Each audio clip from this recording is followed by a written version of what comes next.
Today, I'm going to show you a bounce juggling trick that's not as hard as it looks. By the end of this video, you'll learn how to juggle 4 balls in a crossing pattern without collisions. Welcome to Juggling Gym, where my goal is to help you learn how to juggle and have fun doing it. Before we get started, I want to thank everyone who's watching the video and everyone who's already subscribed to the channel. If you aren't subscribed to the channel yet, you can just click right here and you'll never miss another juggling video from me. In an earlier video, I talked about how it's annoying to juggle 4 balls in a crossing pattern when you're doing toss juggling. However, with bounce juggling, it's a little bit easier and I actually like it quite a bit. As a side note, this pattern is also called Wimpy because it's like an easier way to juggle an even number of objects than a fountain.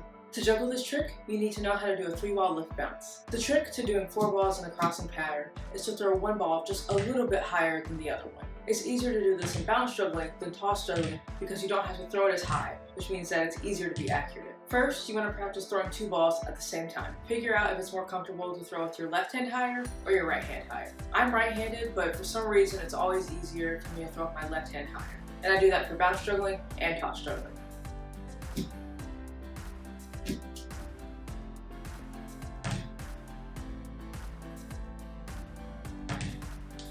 Practice throwing 2 balls at the same time until it feels comfortable and you don't have any collisions. The next step is to practice releasing 2 balls from your non-dominant hand if you've never done that before. Make sure that after you release the first ball, the second ball rolls down to the tips of your fingertips. This normally happens naturally with your dominant hand, but sometimes you can forget with your non-dominant hand.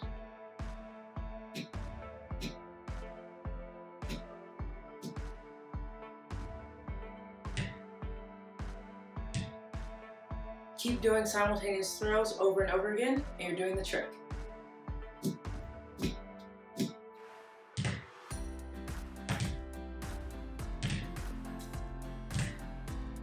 The main problem you'll run into is collisions. Go back to practicing 2 simultaneous throws with 2 balls if necessary. Also, remember you only have to throw one ball a little bit higher than the other one. Another problem is that the hand that's throwing higher throws a little bit in front of the other one. If you keep doing this, you're going to end up turned to one side. Of course, one way to fix this is to go back to 2 balls as usual. Another option, if you find this happening in the middle of the pattern, is that you can self-correct. The key is to only move your hand and then bring the ball back into the pattern, and don't move your body. When you move your body, that's when you start to turn in one direction. Next week, I'm going to show you how to do one of my favorite bounce juggling tricks, 6-3-3. Keep practicing and have fun.